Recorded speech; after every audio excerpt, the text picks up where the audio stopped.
Recently, a friend of mine posted a picture of himself in his workspace um, in Colorado, and I found it very inspiring to see his workspace, to see where it is that he works.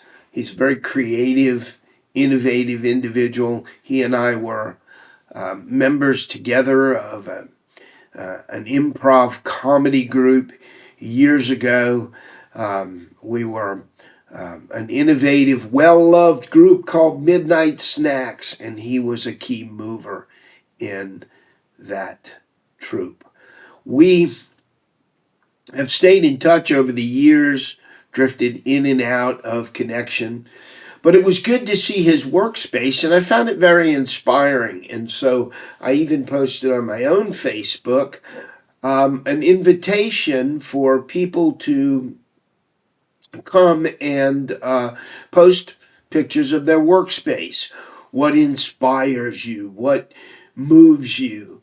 I need certain things in a workspace, in a studio space, to really function well. I have books, notebooks, paintings. Behind me is a chart that is part of a book that I'm working on, trying to manage all the story arcs and storylines.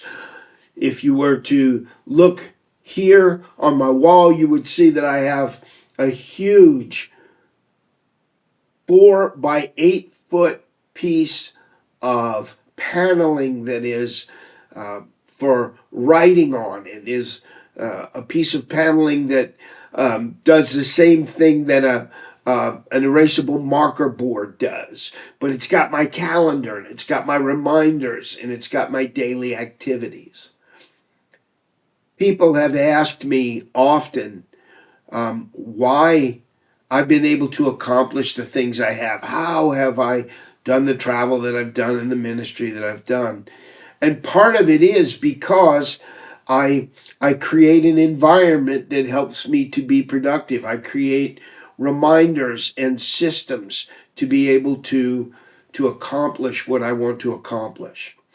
As we look at 1 Corinthians and we step into the teaching of chapter 13, we've launched into this idea that love is profoundly important, that we can have all the other gifts, we can do all the other things that we might do and say it is for the Lord. But if we don't have love, we're not accomplishing what Christ said. Jesus said, "This is how they will know you are my disciples, by the way that you love one another." John 13:35. And Jesus himself said, "There will be many who say to me in that day, 'Didn't I do this in your name? Didn't I do that in your name?'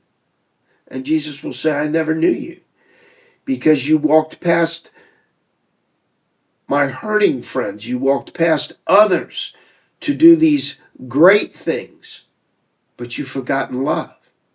And love is, in fact, the greatest."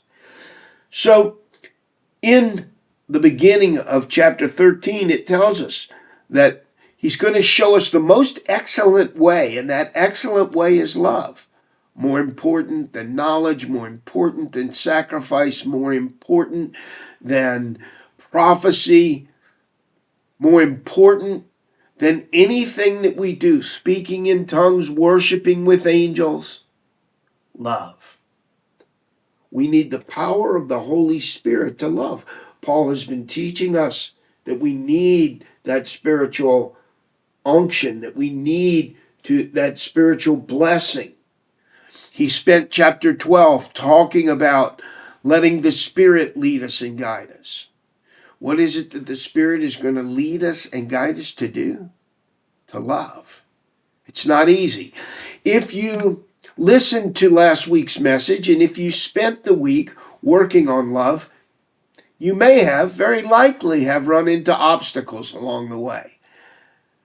We battle not against flesh and blood, but powers and principalities of the air. So when we set out to love, we set out to make that movement forward, we're going to run into all types of issues. Some of them personal and internal, some of them external. What do? Well, we create an environment for success. We create an environment for success. We focus on what we've been asked to do, and we work at it over and over and over again. In the martial arts world, I am a Kyokushin stylist, and we don't give up. Never quit. That's our motto. Never give up. So what do if we've been knocked down? We get back up. Knock me down 6 times, I'll get up 7. Create an environment for yourself this week to love. Remember, Paul has said this is the most excellent way to love. If you attempted it last week, you struggled, get up, try again. See if you can create an environment for yourself that allows you to succeed in loving others. Be wise, be prayerful, let the Holy Spirit lead. But remember, I will show you the most excellent way. If I speak in the tongue of men and of angels, but I have not love, I am only a resounding gong or a clanging cymbal. If I have the gift of prophecy and can fathom all mysteries and all knowledge, and I have faith that can move mountains, who wouldn't love that? But I do not have love, I'm nothing. This week, let's be something. Let's together seek God's Spirit to make an attempt again to love everything that the Divine Father has given us. Have a great week.